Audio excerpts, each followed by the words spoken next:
పేదలకు పూర్తి స్థాయి సంక్షేమ పథకాలు అందించడమే తొలి ప్రాధాన్యతగా కేంద్రంలో బీజేపీ ప్రభుత్వం పనిచేస్తుందని బీజేపీ రాష్ట్ర అధ్యక్షురాలు పురంధేశ్వరి అన్నారు. విశాఖలోని రాష్ట్ర వ్యాప్తంగా బీజేపీ నుంచి గెలిచిన ఎంపీ, ఎమ్మెల్యేలకు విశాఖ బీజేపీ నగర కమిటీ అధ్యక్షుడు మేడపాటి రవీంద్రరెడ్డి ఆధ్వర్యంలో అభినందన సభ నిర్వహించారు. ఈ సందర్భంగా పురంధేశ్వరి మాట్లాడుతూ మోడీ పాలనలో ఎన్నో విప్లవాత్మకమైన మార్పులకు శ్రీకారం చుట్టారని, మూడోసారి ప్రధానమంత్రిగా మోడీ పనిచేయడంతో పేదలకు మరిన్ని సంక్షేమ పథకాలు అందుతాయన్నారు. రాష్ట్ర ఆరోగ్య శాఖ మంత్రి సత్యకుమార్ యాదవ్ మాట్లాడుతూ గత వైసీపీ ప్రభుత్వ పాలనలో ఆరోగ్య శాఖను అనారోగ్య శాఖగా మార్చేశారని, నాటి తప్పిదాలను సరిచేస్తూ పేదలకు సకాలంలో మెరుగైన వైద్య సేవలు అందిస్తామని తెలిపారు. ఈ సందర్భంగా బీజేపీ ప్రజాప్రతినిధులను ఘనంగా సత్కరించారు. జాతీయ కార్యదర్శిగా మూడవసారి కూడా ఎంపిక అవ్వడం, అదే కాకుండా ఈ ఘన విజయాన్ని సాధించారు. 2024లో 2014లో కూడా వారు ఇదే విధంగా ఘన విజయాన్ని సాధించారు.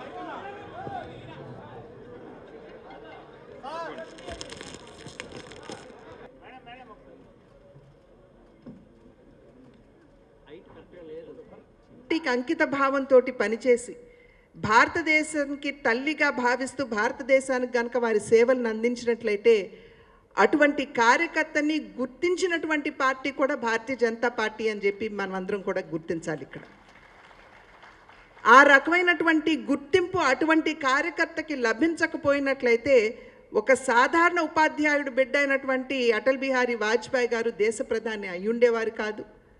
లేదా ఒక సాధారణమైనటువంటి పేద కుటుంబంలో పుట్టి నేను ఛాయ్ అమ్ముకునేవాడిని అని చెప్పినటువంటి నరేంద్ర మోడీ గారు దేశ ప్రధాని అయ్యుండేవారు కాదు.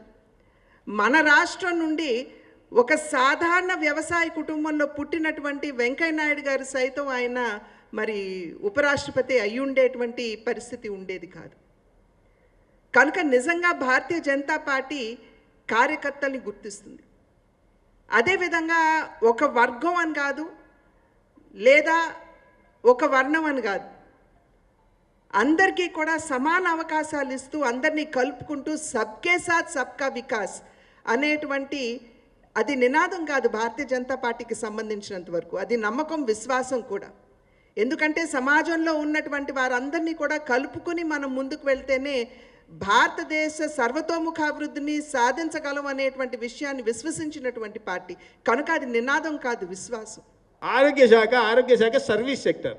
ఆరోగ్య శాఖలో రాబడి ఉండదు. నువ్వు మద్యాన్ని చూపించి అప్పు తీసుకున్నావు, టిడ్కో ఇళ్ళని చూపించి అప్పులు తీసుకునే ప్రయత్నం చేసావు, రోడ్డు నిర్మాణం చేస్తే టోల్ ద్వారా నీకు రాబడి వస్తుంది కాబట్టి దాని మీద అప్పు తీసుకునే పెట్టుకున్నాం. ఇంకా రహదారుల శాఖ అయితే మరణ శాస్త్రాల శాఖ అయింది.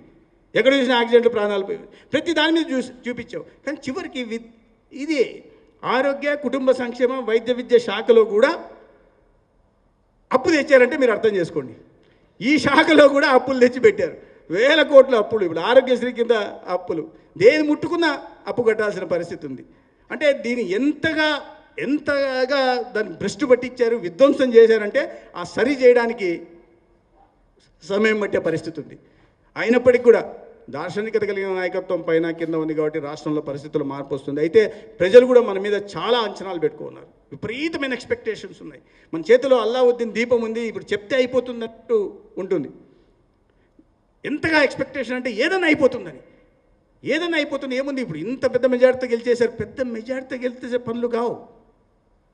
ఆర్థిక వనరులు ఉంటే పనులు అవుతాయి. ఆర్థిక వనరులను పూర్తిగా విధ్వంసం ఈ రాష్ట్రంలో చేసేశారు. కానీ ప్రజలు మాత్రం విపరీతమైన అంచనాలతో ఉన్నారు. ఏమైతే అయిపోతున్నారు. అర్ధరాత్రి ఓవర్ నైట్ అమరావతి నిర్మాణం అయిపోవాలా, రేపు అయిపోవాలా. కానీ దానికి గతంలో చేసిన విధ్వంసాలు అంతింత కాదు. 3 రాజధానుల పేరుతో వికృత రాక్షస క్రీడకి శ్రీకారం చుట్టి ఏం చేశారో మనకు తెలుసు.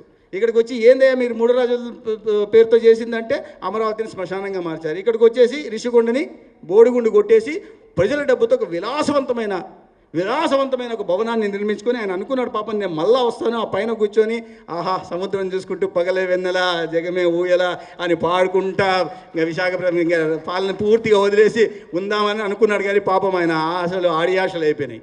పాపం అంత ప్రజలు అన్నీ గమనిస్తున్నారని ఆ కొట్టే దెబ్బ దిమ్మ తిరిగి మళ్ళీ మైండ్ బ్లాక్ అయిపోయి మళ్ళీ ఆంధ్రప్రదేశ్ వైపు చూడాలంటే భయపడే పరిస్థితి తెస్తారని అనుకోలే. ఇటువంటి అంచనాలు వేసుకొని ఉన్నాడు. ఉత్తరాంధ్రకి చేసిన న్యాయం ఏమీ లేదు. ఉత్తరాంధ్రకు ఒక నీటి ప్రాజెక్టు దాకపోతే, ఒక పరిశ్రమ దాకపోతే, ఉన్న పరిశ్రమలు తరిమేస్తే ఇంకా మా రాయలసీమ ప్రాంతానికి అనేక రకాలు న్యాయ రాజధాని చేస్తా. న్యాయ రాజధాని చేయడానికి కనీసం హైకోర్టు తరలింపు కోసం 4 సంవత్సరాల పాటు ప్రతిపాదన కూడా పంపిన వ్యక్తి. రాయలసీమకు కావాల్సిన న్యాయ రాజధానితో పాటు నికర జనాలు కావాలని అడిగాం. ఒక్క చుక్క నికర జనాలు నువ్వు ఎక్కడి నుంచైనా తీసుకొచ్చావా? ఎక్కడైనా ఒక అంగుళం ఒక ప్రాజెక్టు, నీటిపారుదల ప్రాజెక్టు నిర్మించావా? ఏమి లేదు. ఒక్క పరిశ్రమ తీసుకొచ్చి ఒక్కరికైనా ఉద్యోగ ఉపాధి అవకాశాలు కల్పించావా? ఏమి లేదు. ఇవన్నీ ఏది జరిగినా కేంద్ర ప్రభుత్వం నుంచి జరుగుతున్న వాటిని దానికి పేర్లు మార్చుకొని నిన్న చూస్తున్న పేపర్ పిఎం ఫసల్ వైఎస్ఆర్ బీమా యోజనని పేరు మార్చి ఈ ప్రభుత్వం పిఎం ఫసల్ బీమా యోజన చేసిందంట. అరే దాని పేరు ఎప్పుడు కూడా పిఎం ఫసల్ బీమా యోజనే. నువ్వు పేరు మార్చుకున్నావు.